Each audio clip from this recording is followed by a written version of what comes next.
warahmatullahi wabarakatuh.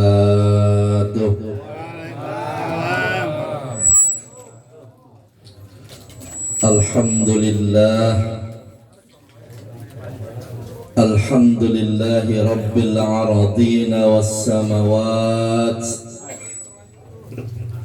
alladzi ja'ala al-mauta rahatan lil muslimin wal muslimat. Wassalatu wassalamu ala sayyidina wa maulana Muhammadin sayyidil bariyat wa ala alihi wa ashabihi wa man tabi'ahu bi ihsanin ila yaumil hasarati wan nadamat, amma ba'du. Qala Allah ta'ala fi kitabihil karim, a'udzu billahi minasy syaithanir rajim. Bismillahirrahmanirrahim. Kullu nafsin dha'iqatul maut wa nabluukum bisyarri wal khairi fitnah wa ilayna turja'un. Wa qala an-nabiy sallallahu alaihi wasallam, al-mautu tuhfatul mu'min, sadaqallahul azim wa sadaqa rasuluhun nabiyul habibul karim, wa nahnu ala dhalika minasy syahidin wasyakirin walhamdulillahi rabbil alamin. Ini salonnya diputar ke sono kali ya. Ya. Akramtu bihadaratil mukarramin wal muhtaramin fa akhussu bi zikrihi al mukarram Ayahanda Kiai Haji Ahmad Syarwani, al mukarram al Ustad Manda Haji Ahmad Jayani MMPD, al mukarram al Ustad Manda Haji Marhusin SPDI, al mukarram al Ustad Manda Ahmad Basyuni MSI, akhina fillah al mukarram Ustad Nurul Anwar SPDI, Bapak Ketua RW 07 Bapak Isomuddin beserta pengurus, Tua Majelis Taklim Ustadz Ahmad Sayuti beserta pengurus, Bapak Ketua Rukem Manda Hasan Basri beserta pengurus, serta para ketua RT di lingkungan RW 07 dari mulai RT 01 Bapak Mahmudin, RT 02 Bapak Masyudi, RT 06 Bapak Budi. Kenapa Mang Amin? Tukar siapa dah? Pak? Lah kagak ada syukurannya Pak. Surat Min udah ganti udah. Saya ulang dah, RT 01 Bapak Surat Min. Besok kita syukuran di rumahnya ya. Lah iyalah, lah belum kenal. Tahunya Bapak Mahmudin aja ini. Ya udah. Kemudian juga RT yang lainnya ini, RT 10 ada Bapak Dedi, RT 3 Bapak Ayub. Ada semua, kita doain para RT biar pada sehat ya. Juga yang kita hormati Sohibul Bait, keluarga besar daripada almarhum Manda Muhammad Guntur bin Kong Yahya, putranya Ananda Muhammad Soleh, serta saudara dan keluarganya yang datang dari luar Pengarengan, Kaliabang Lokomotif, Gang Simbang dan sekitarnya. Istri beliau dan keluarganya kita doain mudah-mudahan diberikan sehat walafiat, panjang umur, berkah, sabar dalam menghadapi ujian ini. Ahlan wa sahlan juga baru datang Ustadz Haji Faisal Fahmi MA, juga MC kita Bapak Syamsuri. Ada yang belum saya sebut ya ini kira-kira? Banyak ya? Udahlah saya jamaah aja. Hadirin jamaah sekalian, mudah-mudahan panjang umur, berkah dunia dan akhiratnya. Amin ya robbal. Hadirin jamaah sekalian yang dirahmati Allah, syukur alhamdulillah kita panjatkan kepada Allah atas segala nikmatnya. Salawat dan salam semoga selalu tercurahkan kepada teladan kita baginda Nabi Muhammad sallallahu alaihi wasallam. Mudah-mudahan kita termasuk umatnya yang istiqomah dalam menegakkan sunnah-sunnahnya. Amin ya rabbal. Saya baru dikasih tahu tadi menjelang maghrib Pak sama Ustadz Sayuti, baru pulang pas azan maghrib. Bang, nanti katanya biasa ngapain? Saya bilang ngisi. Saya bilang izin dulu sama guru. Yang kedua saya juga lagi lemes banget baru pulang. Ya udahlah, bismillah. Karena Mang Guntur juga punya sejarah buat saya beraniin begitu Pak. Makanya tadi saya mau ngomong apa, tapi pantunnya banyak banget ya. Saya balas boleh nggak? Boleh nggak? Ikan sepat, ikan gabus, lebih cepat lebih. Ngapa emang? Malam ada apa malam Jumat? Sunnah Rasul. Mang Tobi mau sunnah Rasul. Ya salah.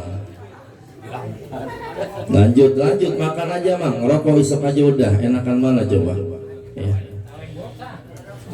Hadirin jamaah sekalian yang dirahmati Allah, malam ini tanpa terasa kita hadir lagi di kediaman almarhum Bapak Muhammad Guntur bin Kong Yahya dalam rangka kita mendoakan 40 hari meninggal beliau dalam kehidupan ini. Kalau boleh kita pikir dengan hati yang dalam, kayaknya baru kemarin beliau pulang ini, benar apa enggak? Baru kemarin beliau meninggalkan kita, baru kemarin kita sholatin, kita tahlilin, ternyata udah 40 hari. Berasa apa kagak ini? Berasa apa kagak? Enggak berasa Pak.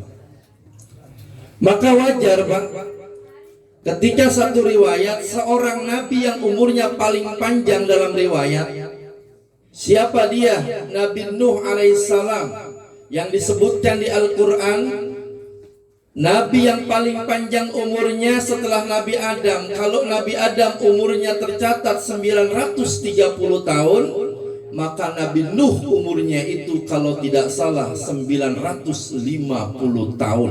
Panjang apakah gitu? Kira-kira Pak Budi pengen nggak punya umur 950 tahun? Mau? 50 aja udah leor banget kita mah ya. 90 bagaimana kira-kira? 950 tahun Pak. Kata Allah, walaqad arsalna Nuhan ila qaumihi falabisa fihim alfasanatin illa khamsina ama. Nabi Nuh diutus kepada kaumnya itu alfasanatin 1000 tahun. Illa khamsina ama, dikurangin 50 gocap. Jadi berapa sisanya? 950. Itu kata kita lama banget Pak, 950 tahun. Kayak apa itu Nabi Nuh hidup selama itu?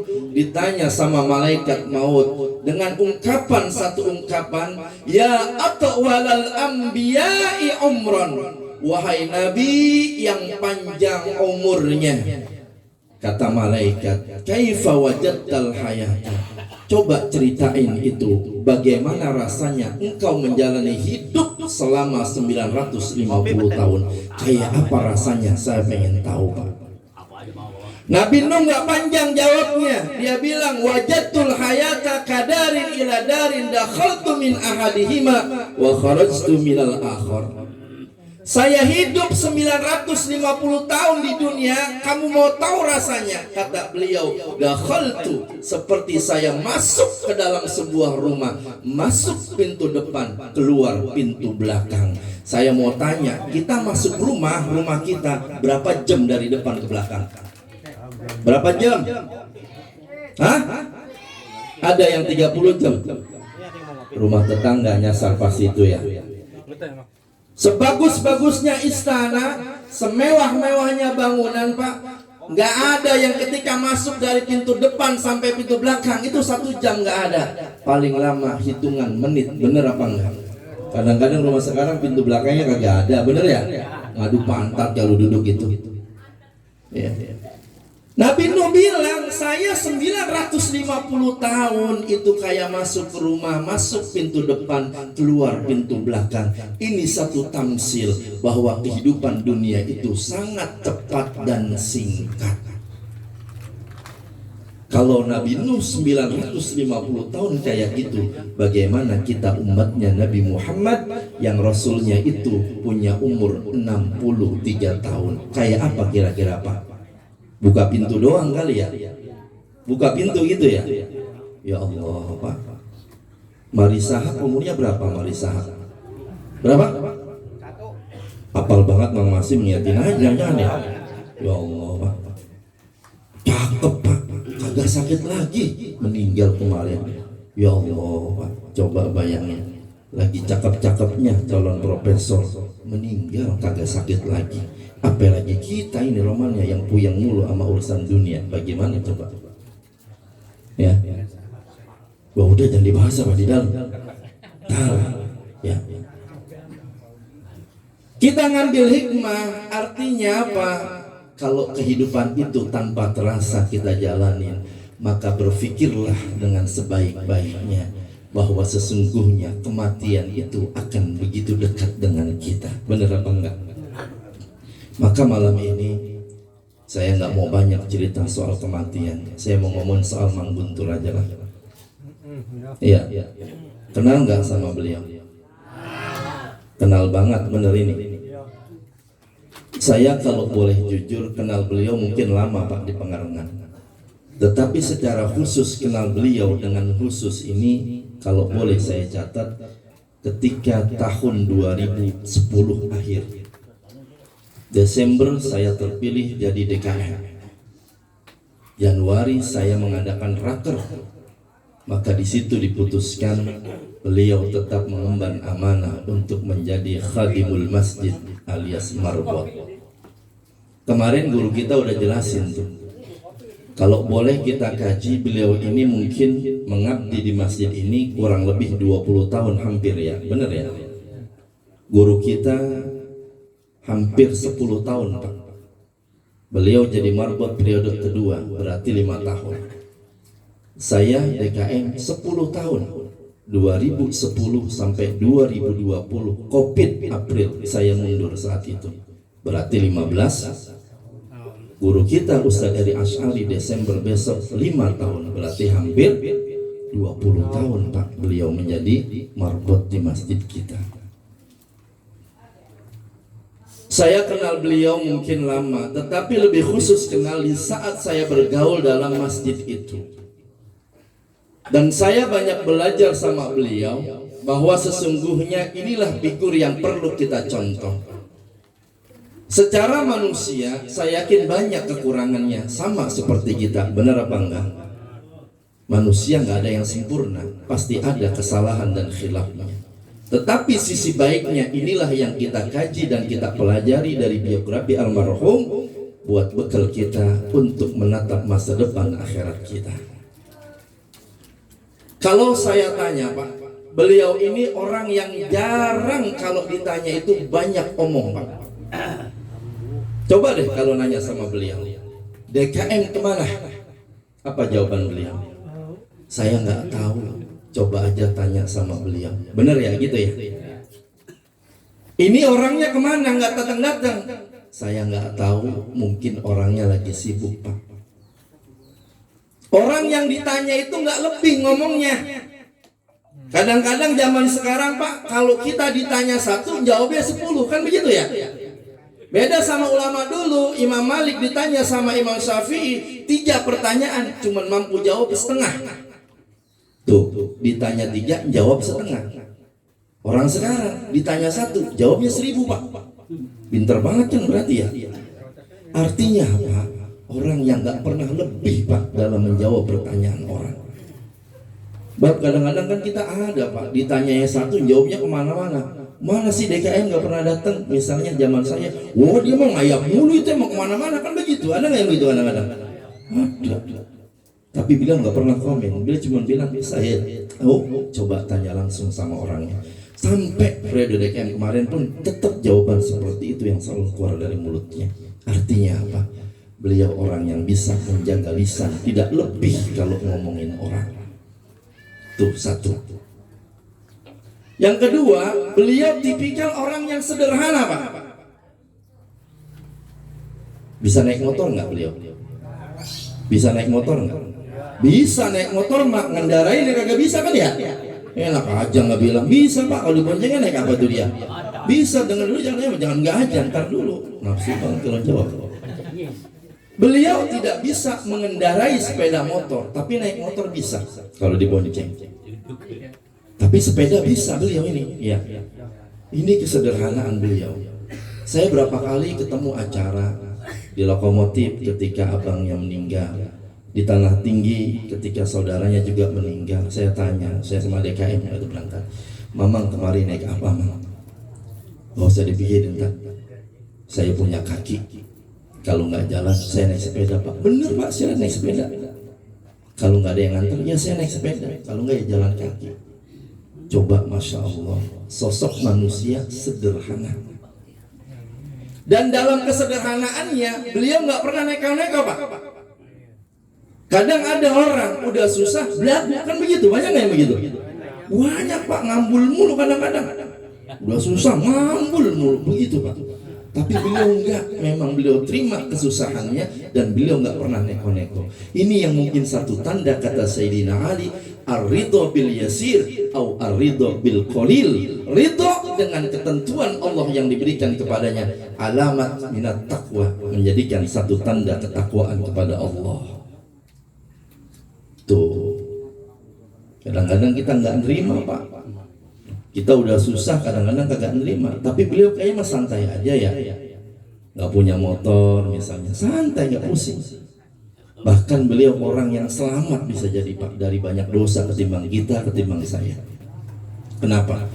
Beliau tidak bisa dan tidak mau menggunakan handphone. Benar ya? Ada nggak nomor handphone yang Mang Guntur? Siapa yang pernah nyatet? Ada nggak? Tuh kalau kita nyari dia di kebun atau di rumah, kan begitu. Ambil kunci, kalau nggak ke rumah ya ke punya handphone nggak beliau? Beliau orang yang lebih selamat, Pak, daripada kita. Mohon maaf yang punya handphone ini, kita termasuk saya. Handphone itu alat komunikasi, Pak. Tapi kadang-kadang gara-gara handphone, gibah nggak kita di handphone? Gara-gara handphone kita bisa nggak ngomongin orang? Gara-gara handphone bisa nggak kita lihat maksiat? Gara-gara handphone bisa nggak kita nge-share yang nggak baik? Banyak, Pak. Wah, tuh. Kucing nyautin. Ya. Iya.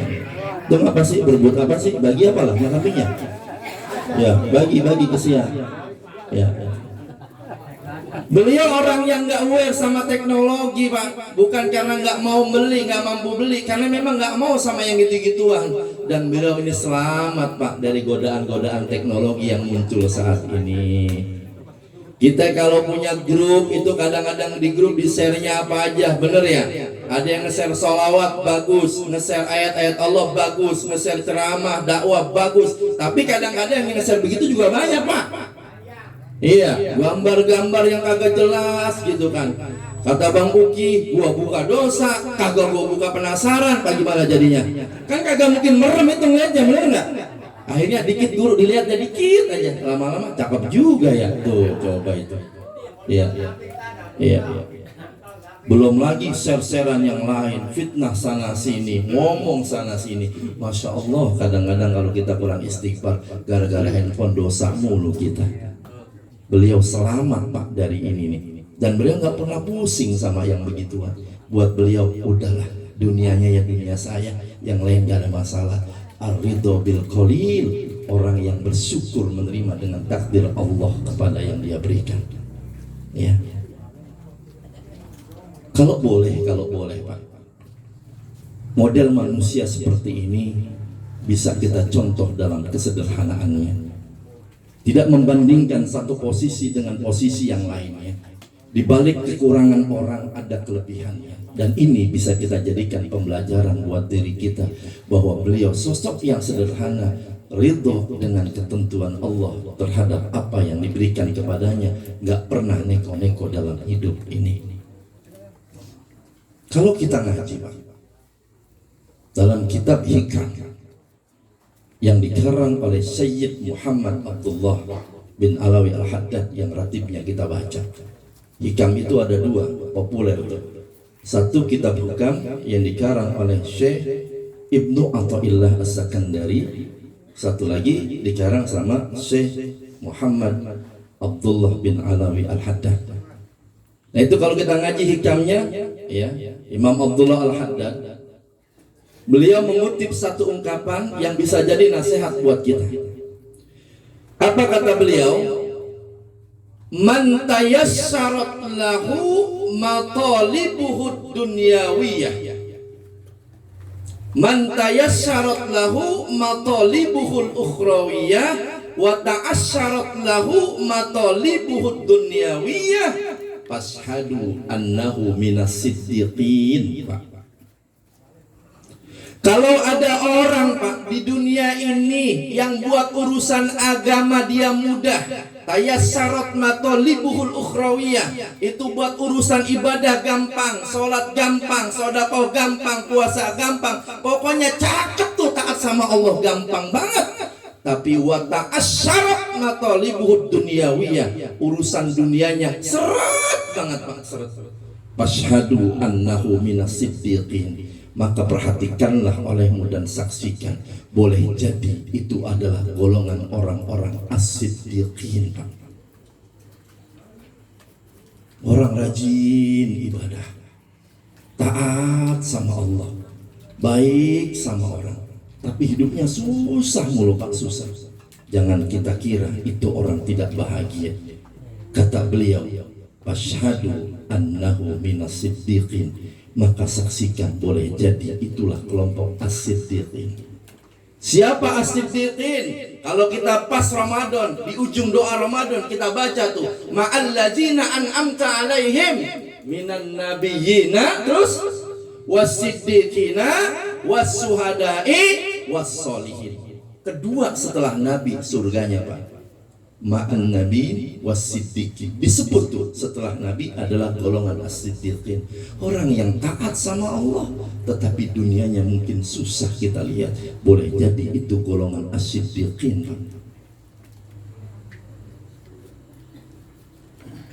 Lalu golongan yang kedua kata Imam Abdullah, man tayassarat lahu matalibuhul ukhrawiyah wa tayassarat lahu matalibuhud dunyawiyah fashhadu annahu min ashabil yamin. Kalau ada orang Pak ibadahnya rajin, cakep ibadahnya, tapi dunianya juga kaya Pak, kiai juga kaya juga Pak, ulama juga konglomerat juga Pak, enak nggak begitu tuh kira-kira? Mau nggak begitu kira-kira? Pasti kita milih yang kedua Pak. Tapi kata Imam Haddad, annahu min ashabil yamin. Saksikan olehmu, boleh jadi itu kelompok yang keempat, golongan orang-orang yang soleh tingkatannya Pak. Kalah sama as-siddiqin, cuman kelompok yang keempat, golongan as-solihin. Mau pilih yang pertama apa yang kedua ini? Hah? Yang pertama apa yang kedua? Yang kedua tetap kita mah ya, Robbana atina fid dunya wa fil akhirati. Pokoknya saya pengen guru kaya juga di dunia, soleh juga di dunia, akhirat kita masuk surga. Kita maunya begitu. Padahal kata beliau ini golongan yang ketiga, as-solihin. Lalu ada yang golongan ketiga nih. Ini boleh kita pikirin nih, kata Imam Haddad. Golongan yang ketiga, man tayassarat lahu matalibuhud dunyawiyah wa ta'assarat lahu ya matalibul ukhrawiyah fashhadu annahu minal mustadrijin. Pak, nauzubillah ini. Ada orang Pak ngomong di depan kita enak banget. Lu nyungsep sembahyang capek-capek ke masjid, jamaah bolak-balik tiap malam Pak, masih aja susah aja. Lah gua kagak sembahyang-bayang kaya di dunia. Ada nggak yang ngomong begitu tuh? Ada nggak yang ngomong begitu? Mudah-mudahan di sini nggak ada tuh ya. Kadang-kadang begitu ada Pak, orang pede banget. Gua kagak sembahyang-bayang kaya, duit gua lancar, urusan gua mulus terus. Hati-hati tuh Pak. fashhadu annahu minal mustadrijin, maka saksikan olehmu bahwa orang itu adalah orang yang sedang diistidrojen oleh Allah Subhanahu wa Ta'ala. Bahasa kita diambulin, Pak, diambulin. Tahu diambulin? Diulur tuh layangan sampai atas, putus, nyangsang kemana-mana, ntar biarin dia. Itu tuh istidroj. Iya. Wallazina kadzabu bi ayatina. Ya, dan seseorang orang yang membohongi, mendustakan ayat-ayat kami, perintah-perintah Allah dia nggak kerjakan, sanastadrijuhum min haitsu la ya'lamun, maka akan kami tarik, Pak, pelan-pelan ke arah kebinasaan dari arah yang mereka tidak pernah tahu. Istidraj namanya, Pak. Lu kagak sembahyang, lu kagak taat, lu kagak baik, Bang, tapi Allah kasih rezeki sama lu, bangga kemudian gue kagak taat tapi gue kaya. Hati-hati, istidraj. Ya, ngambul namanya. Nah, kelompok yang keempat ini, yang malaikat munkar nakir, gak mau nanya, Pak, emang kenapa? Ta'asyarat matolibuhud dunyawiyah wa ta'asyarat matolibuhud ukhrawiyah. Dunianya nyungsep sengsara, ibadahnya kagak mau, Pak. Ya Allah, udah susah kagak taat lagi sama Allah. Itu malaikat munkar nakir, kata Imam Haddad, udah gak mau nanya lagi udah. Ya, kata beliau, ini orang mana, Tar? Ini orang pengarengan kayaknya. Bayang kagak? Kagak. Rajin kagak? Kagak. Kaya apa kagak? Kagak. Udah jangan pakai ditanya, udah nyungsepin aja udah. Ribet yang begini mau udah. Iya. Ada nggak yang begitu? Jangan, Pak. Ya, jangan. Nauzubillah. Maka apa kesimpulannya buat kita, Pak? Almarhum mengajarkan kita tentang sosok kesederhanaan. Nabi mengatakan, iza ra'aitumur rajul ya'tadu ilal masjid fashhadu lahu bil iman. Kalau ada seorang manusia laki-laki yang dia punya kebiasaan tuh rajin ke masjid, entah karena profesinya tapi memang kesehariannya, Pak, saksikan olehmu mereka itu adalah orang-orang yang beriman. Nabi yang ngomong. Allah katakan, innama ya'muru masajidallah man amana billahi wal yaumil. Orang yang memakmurkan masjid, tanda, Pak, keimanan kepada Allah dan hari akhir. Ingat, Pak, ingat. Koreksi tasawuf buat kita. Ya. Ini kan wajah-wajahnya wajah sufi semua ini kayaknya ya. Benar nggak sih? Wajah sufi semua ini, Bu. Tahu sufi? Sulit finansial kayaknya kita ini ya. Kalau ada orang yang mengatakan, Ustaz, ngapain capek-capek sujud di masjid? Ngapain capek-capek ibadah sama Allah? Ngapain tengah malam kita harus bangun sama Allah? Ngapain kita harus bersedekah? Ngapain kita harus baik sama orang? Ngapain? Toh saya juga nggak ibadah, saya tetap kaya. Hati-hati, hati-hati. Ya. Jangan sampai kita punya pikiran ibadah kita akan membuat kita kaya. Enggak ada. Jangan sampai begitu. Ibadah kita buat siapa? Allah Subhanahu wa Ta'ala yang kita niatkan. Kalau kita masih berpikir, ya Rabbana, sholat saya, sujud saya, buat dunia saya, buat kaya saya, salah, Pak. Hati-hati, setan halus tuh. Berarti niat kita dirubah tuh sama dia. Benar nggak? Kan dalam bab tasawuf kita diajarin tuh, ilahi anta maksudi, benar nggak? Waridaka matlubi atini mahabbataka wa ma'rifataka. Ya Rabbana, tujuan aku cuma kamu ya Allah. Ya. Dan ridhomu adalah menjadi tujuan, bukan karena dunia dan sebagainya. Jadi kalau kita berpikir ibadah untuk dunia, hati-hati, Pak. Bisa jadi niat kita akan dialihkan oleh syaitan. Ibadah bukan untuk kaya, ibadah bukan untuk dunia, tetapi ibadah fokus kita lillahi ta'ala. Kan doanya kita baca tuh, inna sholati wa nusuki, terus wa mahyaya wa mamati. Hafal banget itu kita baca. Ya. Jadi semuanya karena Allah, bukan karena yang lain. Beliau mengajarkan kita tentang sosok kesederhanaan, tidak mengeluh, tidak banyak gaya. Ar-ridha bil qalil menjadi satu tanda mudah-mudahan beliau daripada orang-orang yang bertakwa, sebagaimana ini dikatakan oleh Sayyidina Ali karramallahu wajhah, min alamanit taqwa adalah ar-ridha bil qalil, salah satunya. Hadirin jamaah sekalian yang dirahmati Allah Subhanahu wa taala. Ya. Kalau boleh Pak, mengutip satu syair yang pernah disampaikan dan sering saya sampaikan, Syekh Muhammad Syauqi, seorang ulama kontemporer asal Mesir, mengatakan, ihfaz nafsaka qabla mautika zikraha, az-zikrul insani umrun sani. Wahai manusia, sebelum engkau dicabut ruhmu meninggalkan dunia ini, maka peliharalah, jagalah dirimu untuk bisa melakukan satu perbuatan yang bisa dikenang oleh orang banyak, Pak.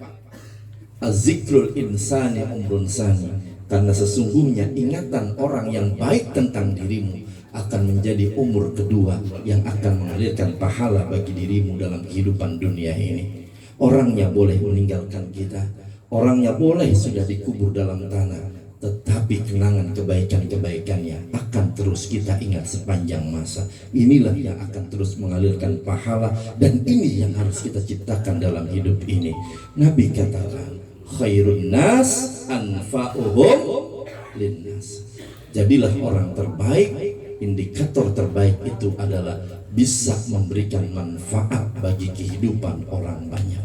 Manfaat dengan harta silakan, manfaat dengan ilmu silakan, manfaat dengan tenaga itu pun jadi bagian dari diri kita untuk bisa dikenang oleh orang dalam keadaan baik.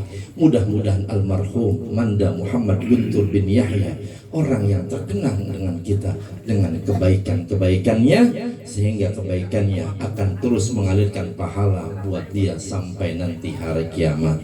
Dan mudah-mudahan kita bisa belajar dari sosok beliau, seorang manusia sederhana yang ikhlas, yang mudah-mudahan ridho dengan takdir Allah, dan kita pun mati dalam keadaan husnul khatimah. Al-Fatihah. Bismillahirrahmanirrahim. Alhamdulillahirabbil alamin arrahmanir rahim maliki yaumiddin. Iyyaka na'budu wa iyyaka nasta'in. Ihdinas siratal mustaqim, siratal ladzina an'amta 'alaihim ghairil maghdubi 'alaihim waladdallin. Amin. Ini mungkin sekelumit yang bisa saya sampaikan tentang almarhum, ya. Enggak panjang-panjang, malam Jumat udah pada gelisah kayaknya, ya. Mau ngelaksanain sunnah Rasul, apalagi Malik tangannya udah dari tadi, ya Allah. Ya. Ada berapa Bang sunnah Rasul? Ada berapa Bang Juki sunnah Rasul? Tuh, yang kita lihat sunnah Rasul apa sih? Malam Jumat doang ya. Padahal kita ngaji Nihayatul Zain Syekh Nawawi, Pak, sunnah Rasulnya itu sholat sunnahnya Nabi ada hampir 37 Bang. Sholat sunnahnya tuh udah berapa kita kerjain ini? Berapa?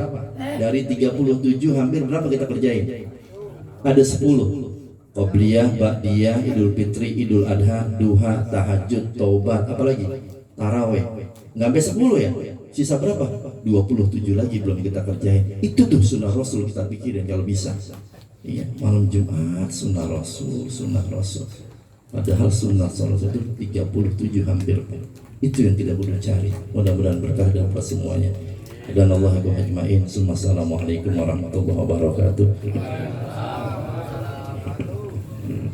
Waalaikumsalam warahmatullahi wabarakatuh. Itulah tadi mauizah hatamah atau ceramah agama yang telah disampaikan oleh guru kita.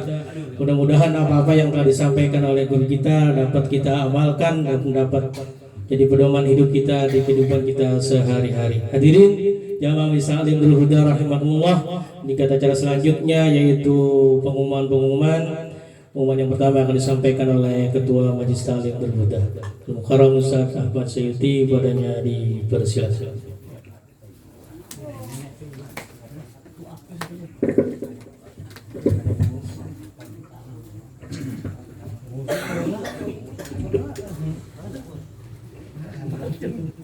Bismillahirrahmanirrahim. Assalamualaikum warahmatullahi wabarakatuh. Bismillahirrahmanirrahim. Alhamdulillah di alama bil qalam. Allamal insana ma lam ya'lam. Wassalatu wassalamu ala sayyidina Muhammadin sayyidil arabi wal ajam wa ala alihi wa ashabihi ya nabiyil ulumi wal hikam amma ba'du. Hadratil mukarramin wal muhtaramin, segenap para asatijah, para hujjaj, para tokoh masyarakat setempat, para orang tua, wabil khusus yang sama-sama kita hormati guru kita Fadilatil Mukarram wal Muhtaram Bapak Kiai Haji Ahmad Sarwadi SPDI. Kita doain guru kita Pak, semoga Allah berikan kesehatan, Allah tambahkan rezekinya, serta diberikan keberkahan oleh Allah Subhanahu wa taala. Amin ya rabbal alamin. Juga hadir pula lengkap malam ini Pak, guru kita semua hadir, antara lain Manda Ustadz Haji Ahmad Jem PD, kemudian Mukarram Ustadz Haji Ahmad Marusin SPDI, Agenda Dr. Andes Ahmad Basuni MSI, juga Manda Ustadz Nurul Anwar SPDI, kemudian akhina Ustadz Haji Faisal Bahmi MA, dan para asatijah lainnya ini Pak. Dan mohon maaf tidak saya absen namanya satu persatu. Juga tokoh masyarakat setempat, sahibul wilayah, Bapak Ketua RW 07 Bapak Isamuddin, para ketua RT semuanya yang hadir, ada 1, 2, 3, 6, 10, dan khusus jamaah Majlis Ta'lim Nurul Huda rahimakumullah, para orang tua, para asatidz semuanya. Alhamdulillah pada malam kali ini kita sama-sama hadir dalam rangka acara Majlis Ta'lim Nurul Huda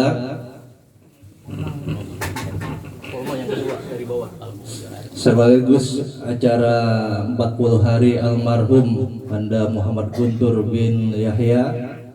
Semoga tentunya dengan harapan dan doa kita semuanya, kita tahu Bapak Muhammad Guntur ini aktif di kegiatan Majlis Ta'lim Nurul Huda dan di berbagai kegiatan masyarakat. Tentunya mewakili DKM juga ini. Tadi DKM Pak Ustadz Husni ceramah nanya, lagi ngapain itu udah acara? Ustadz Husni lagi ceramah guru, baru ampiang banget, baru bangun tidur mendusin ini. Kata saya, ya Allah, ya udah guru, ada yang mau diinformasikan nggak? Ya udah nanti kami akan informasikan. Dan mudah-mudahan kita semuanya yang mendoakan almarhum Anda Muhammad Guntur senantiasa Allah ampuni dosa-dosanya, kuburnya dijadikan rodoh min riyadil jannah. Amin ya rabbal alamin. Hadirin jamaah Ta'lim rahimakumullah. Aturan tadi ini Pak, laporan panitia Maulid. Namun demikian panitia belum siap untuk laporan, mungkin dipending untuk laporannya. Mewakili DKM juga akan kami sampaikan bahwa akan dilaksanakan kegiatan pengajian bulanan di minggu pertama setiap bulannya. Untuk esok itu tanggal 6 Oktober hari Minggu 2024, yang mengisi akhina Ustadz Haji Faisal Bahmi MA. Minggu besok Pak pada subuh. Jadi seperti biasa rutinitas kegiatan bulanan DKM adalah pengajian yang setiap bulan di awal minggu yang kita laksanakan. Dan mudah-mudahan kita semuanya bisa hadir untuk sama-sama besok hari Minggu pagi kita hadir di Masjid Jami'ul Huda bersama guru-guru kita yang lainnya. Selanjutnya untuk kegiatan Majlis Ta'lim Nurul Huda, ini 2 minggu berturut-turut acara haul dan 100 hari nih Pak. Untuk Jumat depan ini bertempat di kediaman Ustadz Barid Al Muslimin, sekaligus acara 100 hari almarhumah Ibu Tamimah atau Wagotam ya, di RT 1. Untuk Jumat depan di rumah Ustadz Barid. Kemudian Jumat berikutnya di kediaman Bapak Maikris RT 10. Beliau haul istrinya bertempat di RT 10 Om Maikris ya. Jumat berikutnya Pak. Jadi Jumat depan di Ustadz Barid, Jumat berikutnya di kediaman Pak Maikris. Oleh karenanya kepada para jamaah sekalian, Kami tak bosan untuk mengajak dan mengingatkan bahwa silaturahmi kita di lingkungan kita ini adalah kegiatan majelis taklim, Pak. Di sini kita bisa lihat saudara kita masih pada sehat. Tuh. Kita nggak tahu Pak umur yang tadi Ustaz sampaikan. Jadi di Jumat depan kita nggak tahu masih ada umur atau kagak. Oleh karenanya Pak, sebaik-baik manusia yang bermanfaat bagi manusia lainnya.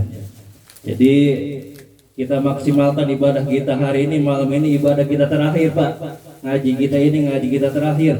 Jadi kita maksimal dan khusyuk dalam beribadah. Ya, mudah-mudahan majelis taklim kita ini tentunya senantiasa diberi keberkahan, dan kita semua yang hadir senantiasa Allah panjangkan umurnya, serta apa yang menjadi hajat kita senantiasa Allah ijabah dan Allah sukseskan, amin ya rabbal alamin. Hadirin jamaah majelis taklim Nurul Huda rahimakumullah. Terakhir mari sama-sama kita membaca Al-Fatihah buat Banda Muhammad Guntur bin Wong Yahya. Semoga almarhum yang saat ini 40 hari berada dalam barzah senantiasa Allah jadikan kuburnya raudhah min riyadil jannah, serta segala kesalahan dan kehilafannya diampuni oleh Allah Subhanahu wa taala, dan anak cucunya, istri beliau senantiasa diberi kekuatan, ketabahan dalam menerima takdir yang telah Allah berikan ini. Ala hajiniyah wa ala kulli sholihah wa ila nabi al-fatihah. Rahmanir maliki yaumiddin, iyyaka na'budu wa iyyaka nasta'in, ihdinas siratal mustaqim, siratal ladzina an'amta 'alaihim ghairil maghdubi 'alaihim waladdallin. Sekian dan mohon maaf, hadanallahu wa iyyakum ajmain. Wassalamualaikum warahmatullahi wabarakatuh.